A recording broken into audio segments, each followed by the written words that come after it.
नमस्कार मेरे प्यारे बाराती भाइयों, बारात में आप सभी का हार्दिक स्वागत है।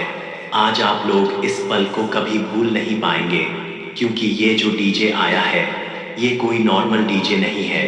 इसकी आवाज़ और बेस में वो पावर है कि आप खुद ही सुन सकते हैं। तो चलिए स्टार्ट करते हैं।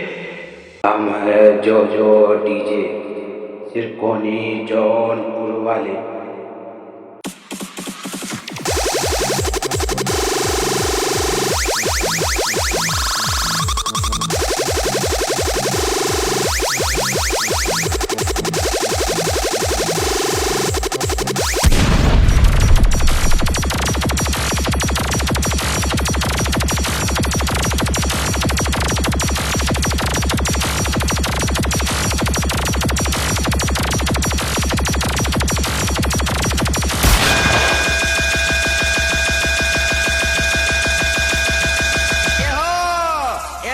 देखा खौरावा सियारे जैसे मुंह बनाइले है।